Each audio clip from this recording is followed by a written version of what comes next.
Dear friends, this is Mutlu Köylüoğlu. Tonight our topic is again the impacts of Covid-19 and UBI discussions. We are trying to introduce opportunities to talk about this topic with senior UBI advocates from different corners of the world. During this session, it's our pleasure to host our dear friends Gerdur Palmadottir from Iceland, Sheila Regehr from Canada, Ingunn Grande from Norway, and Peter Knight from Brazil. You are all welcome. The main issues, or some of the main issues we are planning to discuss, are the impacts of COVID-19 and UBI discussions, ongoing UBI-related petitions at different countries, also international petitions, the emergency UBI concept, existing proposals by some governments, their similarities with UBI, and also discrepancies from UBI. Also issues to be considered when communicating with governments and political parties, and of course, in general, the public awareness issues, campaigns, and any other advices. Of course, I am sure the issues will not be limited with these. The concept is 5 minutes to each participant during the first round, and an additional 2 minutes during the second round. Let's start then.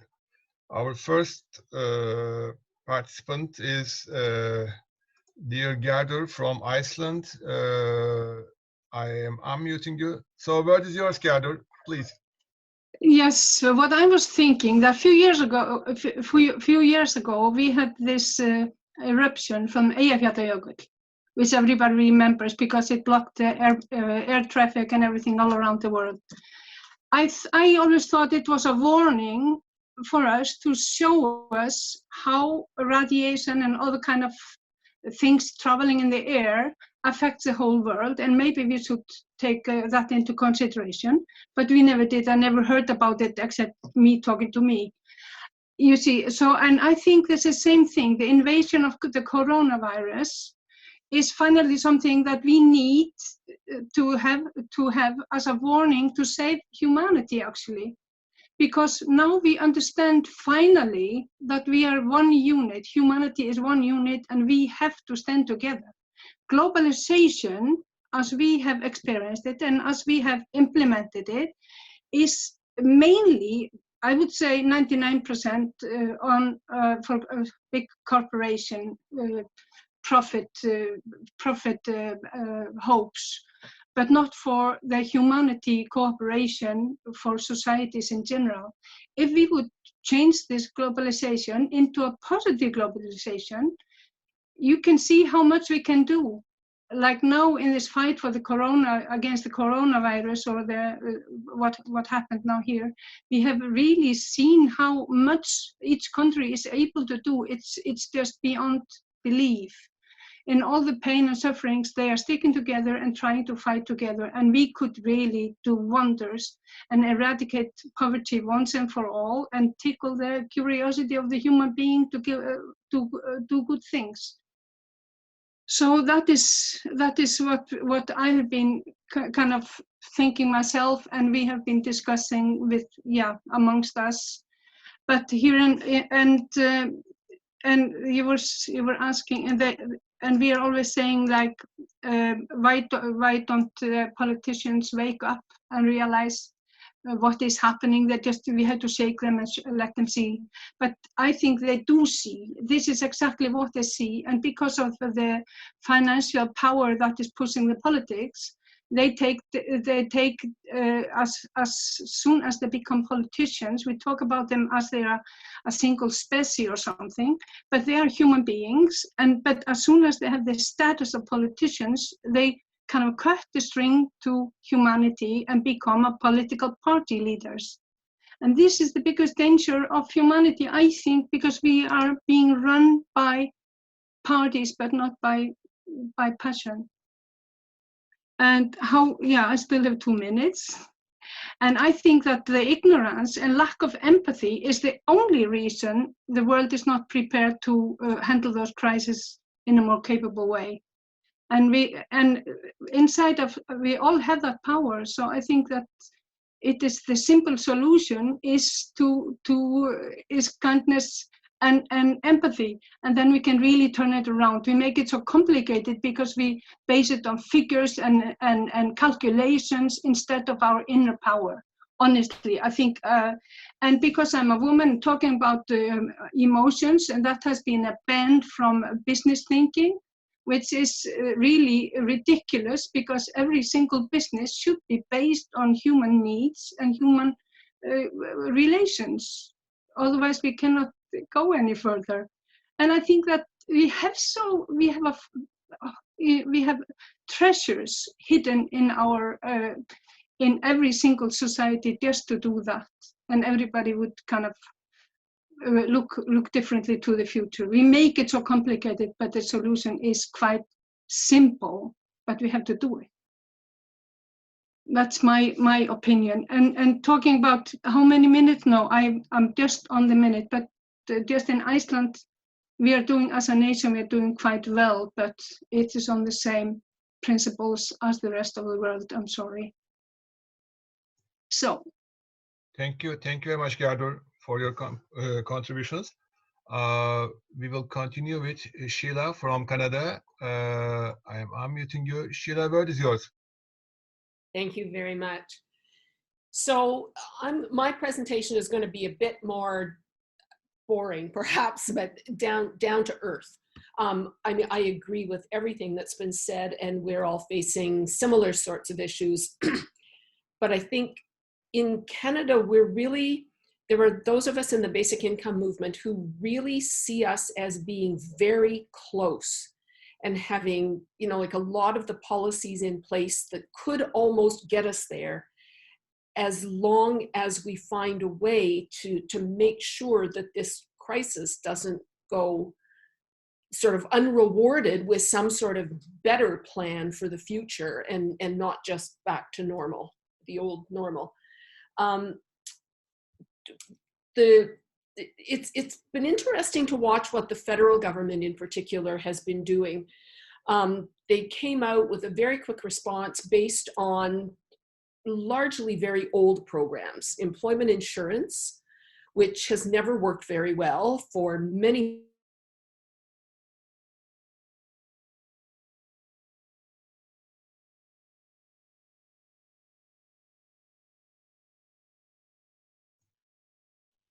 I guess line is broken. Maybe we can continue with Ingunn. Dear Ingunn, would you please, okay, maybe we can continue like this. If she comes back, we can take it. Sure. Okay, no problem. Yeah, I can just start. You had some questions that you sent us. So I can just start with Norwegian, the public policy on the emergency actions on the COVID-19. It's like very much money is being used to prevent the spread of the virus. But the way we do it, it's a very, very costly way of doing it. The unemployment rate has risen from about 4% to 12% so far.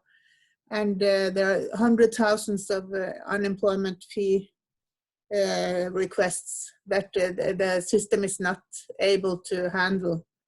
So when the discussions are going from the UBI movement, it's like the newspapers and lots of people, spread people, are interested in thinking about different ways of solving the big economic problems that are here because of the COVID-19, and so many businesses have to shut down. Even the hairdressers aren't allowed to cut hair, So it's totally abandonment of so many private businesses. So then so many people get unemployed, and they try to make even new rules, although the system is supposed to be very satisfactory in Norway. Then they the government makes lots of new rules, so it's even more complicated than it was before.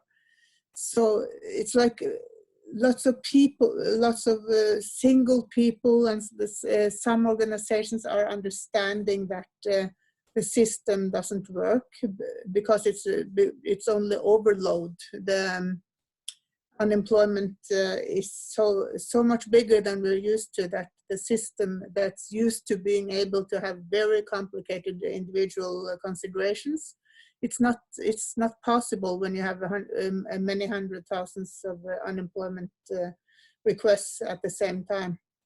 So it's a very good time to communicate why we need UBI, but it's like, even though the system is not working now, people don't understand that, you know, Norwegians have so much faith to the government that still it's only a few people that understand that we need to do things totally differently in order to protect people from poverty, because we have poverty in Norway also, although it's not like hunger. It's still, it is people living like 700,000 living beyond below the poverty rate, and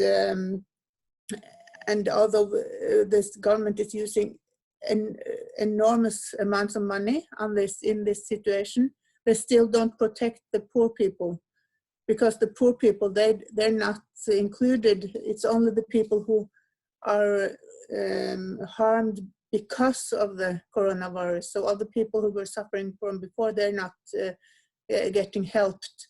So although it's not very many people understanding the importance of UBI, it's a very strong growth. So very many more people than before understand that UBI is necessary, even in Norway.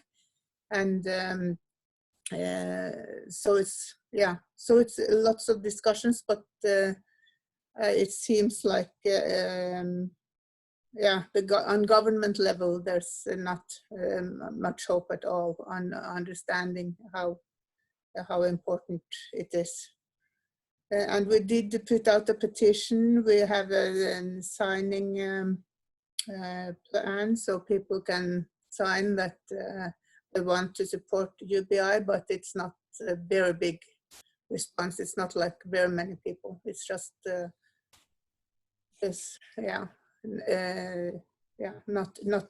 not so many that the government has to take it into consideration still.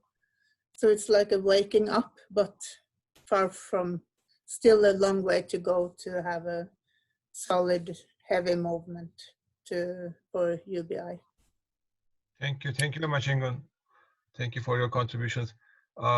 Peter, dear Peter, word is yours, Peter. Have you unmuted me? Okay, I'll have a few words to speak about Brazil first, and then the United States. I'm living in Brazil, as you can probably see from my virtual background. That's Copacabana Beach in the time of COVID-19, where you don't see anybody on the beach. Happens to be out my window. In any case, in here, we have a very peculiar situation where the president is totally out of line with most of his cabinet and the judiciary, the legislature, and the mayors and the governors who are taking strong actions. And he makes the president, Bolsonaro, makes light of it and actually goes out and calls people to demonstrate in favor of him, goes out and shakes their hands. And he was actually in a group of people, a number of whom came down with COVID-19, who went to meet with Trump, who in Florida. But the Congress has passed some UBI-like. It's not UBI, and there's still some way to go in this, but a distribution to informal workers who do not have access to normal unemployment benefits and things like that are going to get a payment of 600 reais, which is like about $120. There are other discussions, and Eduardo Suplicy, who I haven't seen in the media, but I heard a number of governors say that the law that he had managed to get passed that says that Congress has to activate this UBI. A number of governors are calling for activating the UBI at a rate that will be determined by Congress, I guess. And that there is a law on the books that would permit this. The Congress just has to authorize it. It's a very weak law, so to speak, because it made no financial provisions for UBI, but said that Congress, as conditions warranted, could go ahead and do it. So we'll see what happens. In the meantime, it's a most peculiar situation, so that even Trump is looking like a very positive on response. In fact, the U.S. Congress has passed not a UBI, but a real emergency UBI, but something coming close to it, to the tune of, well, $1,600 payment, which may or may not be repeated in the next batches. It's rather slow at coming forward, but there is a lot of candidates running on UBI platforms and emergency UBI as well, for Congress and for Senate and for state positions in the U.S. And Andrew Yang, who has dropped out of the presidential race, or as he said, suspended his campaign back after the New Hampshire primary, he has set up a kind of a nonprofit that people can contribute to, and $6 or $7 million, as I understand it, have already been contributed. And part of this is being used to pay out emergency UBIs to people. And it's also being used to, he's endorsing candidates for that have programs in consonance with the Humanity Forward platform, which of course with the signature plank was UBI. So that is going on, and he's just announced that they're going to be a podcast, I guess a weekly podcast called Yang Speaks, where he'll be having guests who haven't yet said who they're going to be. There's a lot of speculation, but they're supposed to be very famous and influential people who will be speaking and presumably discussing UBI in these podcasts. So we've already heard in the U.S. Congress is talking about a fourth round of UBI of anti-COVID-19 legislation. So we'll have to see what comes up on this. But the sort of surprising thing to me is that the leading presidential candidate for the Democratic Party has not taken a position on emergency UBI. At least he hasn't done it in any clear fashion, unlike even Bernie Sanders, who's still in the conversation, who was opposed to UBI, came out in favor of a $2,000 a month emergency UBI. And other candidates including some Republican, not for president, but for other positions, and influential politicians have taken stands. So it's really very peculiar to see why Biden is not making a stronger position on this. He has a chance, and he could get a good platform as just the leading Democratic candidate at the time. Well, I don't know how much more there is to say. I'm happy to answer questions, or if you have any further suggestions what you'd like to hear about. But the U.S. situation is pretty well covered in the standard news sources, so the Brazil one less so. In any way, I'm happy to come back if anyone wants to say anything more. Thank you, Peter. very interesting things from 2 different countries. I received a message from Sheila that her internet is, her connection is broken. We can have the second round. Gerdur, would you like to continue? Yeah. Let's hear from you, Ali. How about, okay, we have to hear from your place too.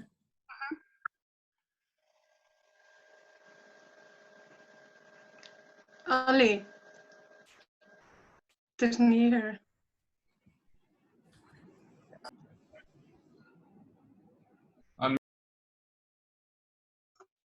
Okay, dear friends, this is the 3rd session we are making, and we are trying to have a kind of communication or interaction between different countries. And people are listening these, and very positive feedbacks we received.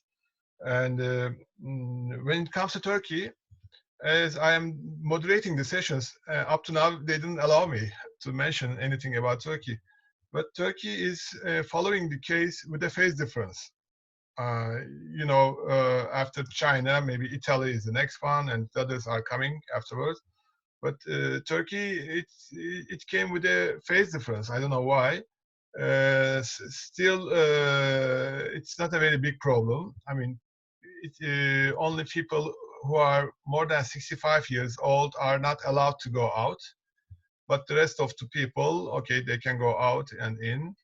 And the people, if they do need something, the old age people who are older than 65, they can call some departments, governmental departments, and they do help them. They do bring grocery, they do bring whatever they need, etc.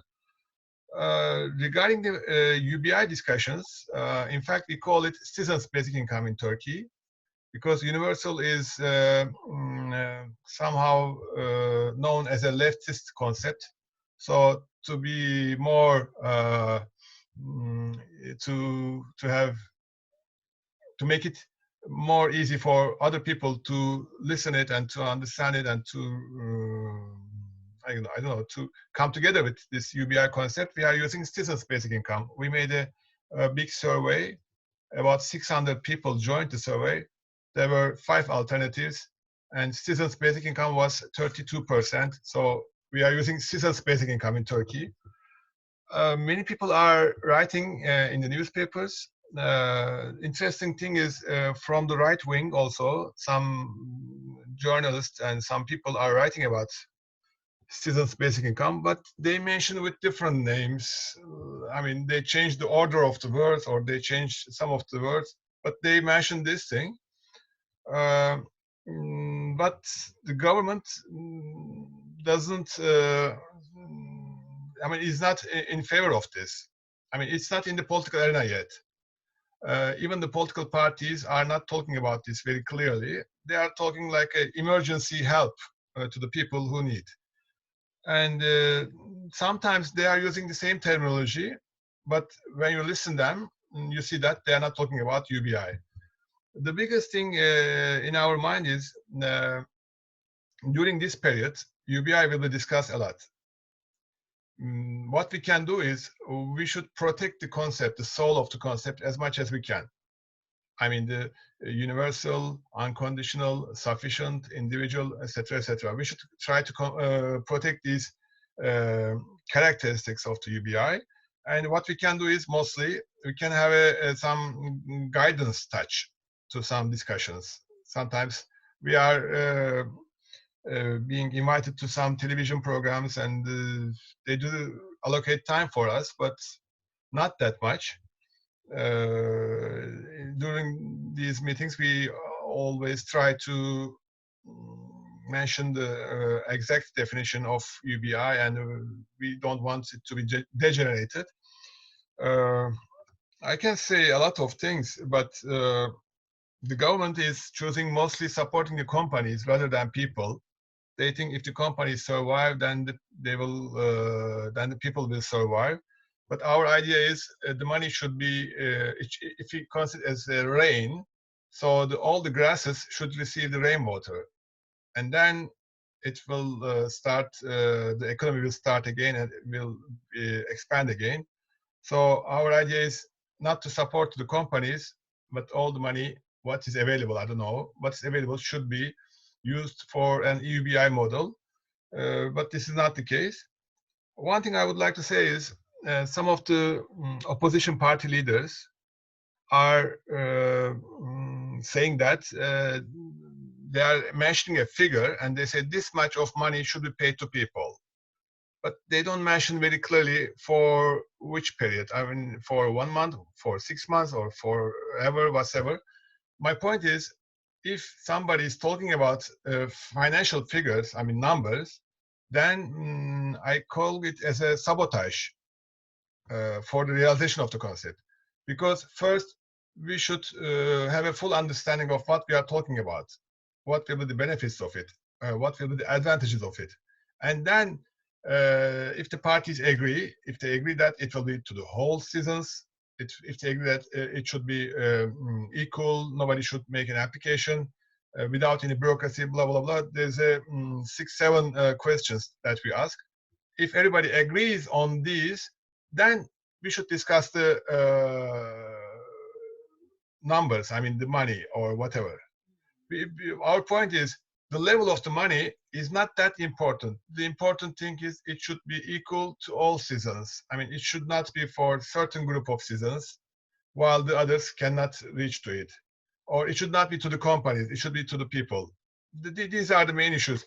I mean, the biggest argument of us is if you are telling any number during the UBI discussions before talking about its, I mean, before having a understanding, I mean, if before having all the parties, before all the parties have an understanding, if they are talking about numbers, it is a sabotage. I consider like this. For example, if somebody says something, and if the government makes the same amount, then they will start saying, okay, we mentioned this figure and they did it. If they do it a little bit less, then they will say, okay, we were asking for more, but they did it less for you. So we shouldn't go into these arguments. It's like a building and burning. We have to stop the fire altogether. We shouldn't try to, how I can say, squeeze the manager of the building or the administration of the building. I mean, let me stop here. The biggest issue here in my mind is we shouldn't discuss any number, any figures, any financial figures before having a full understanding between the parties. So, I mean, there are also very interesting things. For example, the government says you should stay at home, okay? But to support this economic crisis, they say, okay, we are lowering the VAT of the flight tickets. People are not flying anymore, but we are lowering the VAT of the flight tickets. I mean, such kind of measures, they look like a joke, but it is on the table. I hope I am clear enough. Gerdur, we can continue with you for the second round. Yes, okay. You know, we are, you know, I can see our government very much the same, in the same line as concerning finances or distribution as in Turkey and elsewhere, because they are supporting more the companies than direct to people, and there are no mention of people who are in the poverty sector and or loss of jobs. They will pay partly, but only to people who have lost their jobs, but not to the people who are already poor. So they are not even in the picture, it seems. So, and I think that we have, like I was saying, with the governments in general, that is the biggest problem, because they know what they are doing and they know how it is, and they decide what to do with the money. And we all know that in most countries there is enough money. It is a distribution of it which matters. And we should, the public is the owner, has financed all the industry that is happening in every single country. And if we should have the right, and the government should see it as our right to get the profit or dividend, the distribution of our investments, which is everything more or less, which has happened because we have financed the basic education on which every single company is based on. So we should get, the society should be a part of that. And then that question of how much and to whom should not be an issue. And we are talking about how much should it be. It should be like the foreign exchange. It is adjusted monthly according to the cost of living. So if we have the cost of living, then that is the amount that should be paid to every single person. And if the government cannot afford that, they have to tell us why and show, and there should be an equal amount that should be distributed according to their conclusion of what they possibly can do. And then we will learn more, and it has to be very clear, the calculation. You see what I mean? We would get very much more into the finances of our own country, and it would be much more interesting for us and for them and everybody to share the information. Do you know what I mean? Or yeah, you better. So, and you were talking here about like the international petitions. Coming to that, we sent a petition to our government. And in addition to that, we sent a private email to every single member of the parliament, just to be sure that they would personally get the petition, not just ignore it. And we have very good people, actually, in our government. Every single person is quite, because it's such a small country, we'll know them much more personally than you could ever do in your countries, I think, because we are 350 something. All together, cats and dogs included. And the thing is that we know these people, but the thing is that the political parties as such have too much power. And that is what is the spoiler. And I think that we should, the World Bank and the EU, the European Union, they could together really make sure that it's going to be a universal basic income for everybody, and especially now to the refugee camps where the people there are living in such condition that is not human. It's humanly possible, and also in the slums in the bigger cities. So this could be, like I told you, talking about a dreamer. It's not a dreaming thing. It is a simple solution. It only takes agreement to execute it. Thank you, Gerdur. Thank you very much. Ingunn, we can continue with you. Yeah, sure. What is your? Yeah, I think it's like it's a very big issue that instead of giving money to the people, the government is giving very, very much money to the businesses, and some of the businesses are not viable. They're not good businesses, and they're not. They shouldn't survive because of the necessity of taking care of the climate.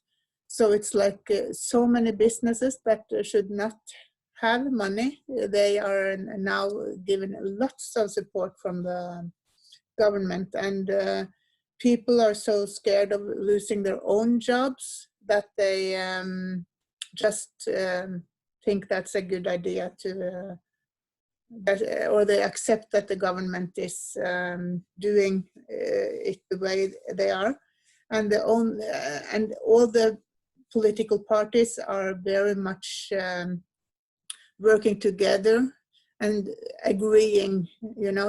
So it's like a consensus game that everybody is supposed to agree and support the government, and even we have this right government, and they're conservative, and of course they put give the money to their friends, the business owners.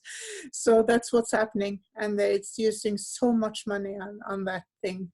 So it's like I think that's a very good way of pointing on what's happening, that even in the corona crisis, even then the right government, of course, try to support their friends, their rich friends, instead of sharing with all the people in the community.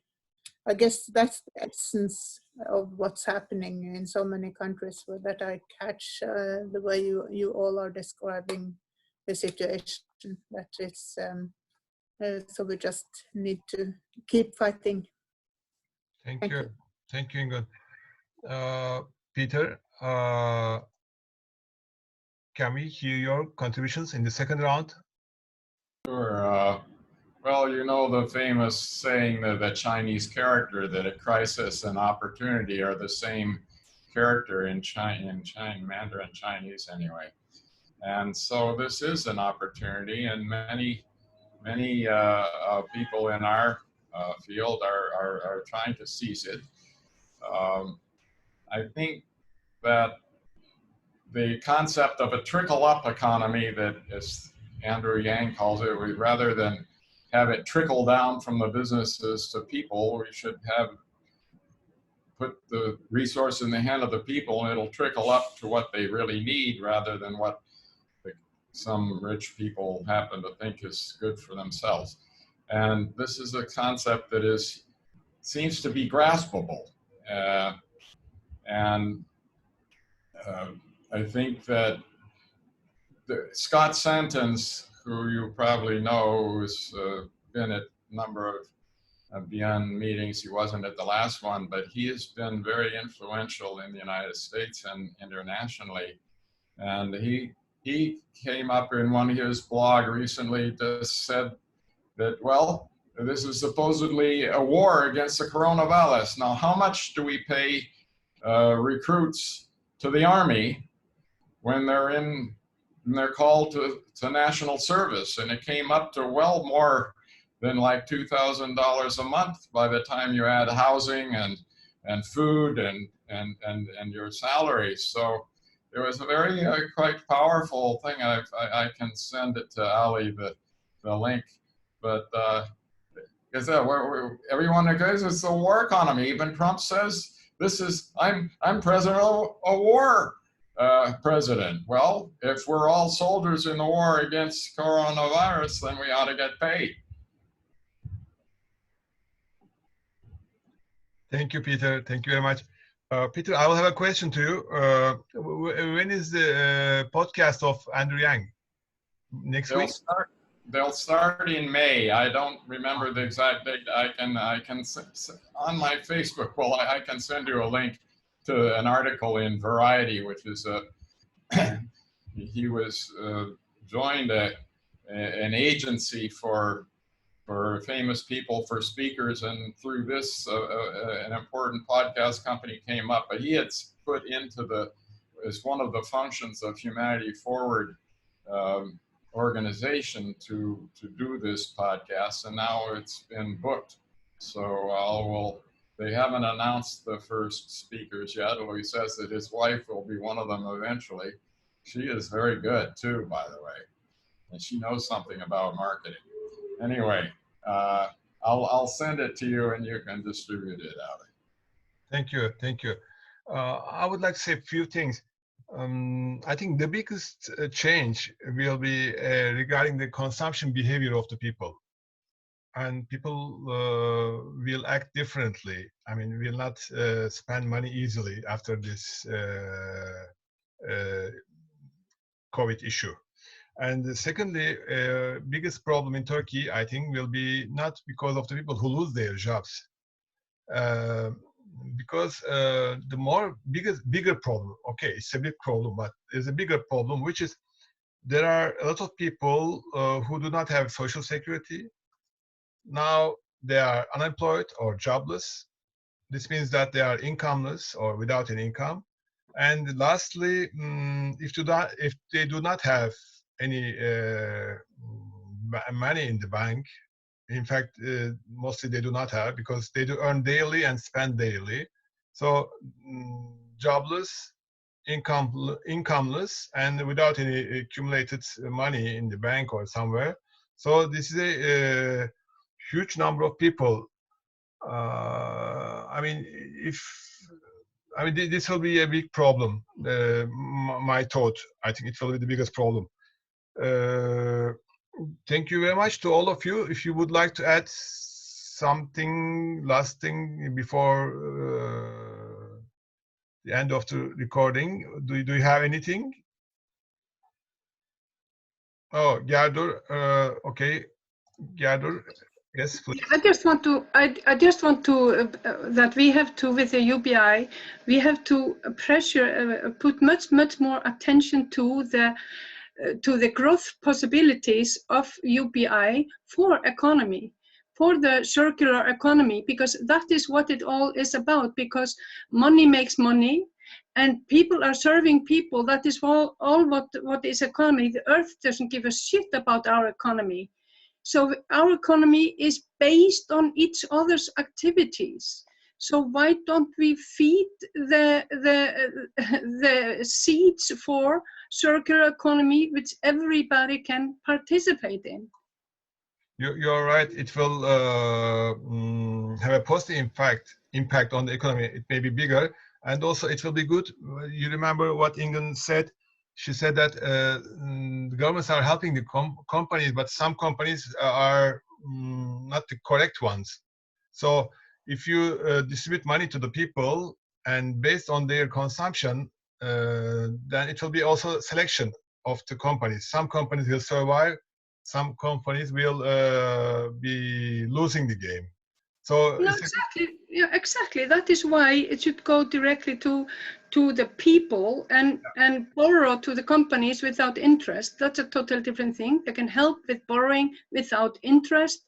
They can help them, and if they can borrow without interest, they can prove that they're worthwhile, and which is something. And then, well, if they don't make it, they might try to so the workers or the people who really work, have you thought about it? We always call workers and not. So we never think about the people who run the company as workers. So what the hell are they doing? They must be working. But we put them into groups like that. But anyway, that if people can have their own, run their own lives, they might even run these companies or change them or do them in a better way. You never know. But anyway, the money should go to people in general, because the people's power and the people unity is what it is all about. Thank you, Gerdur. Thank you. Peter, do you have any last word? I think that's quite clear. Trickle up economy. So give money to the people. If you believe in capitalism, then let the people vote with their dollars. So they should all start with the same amount.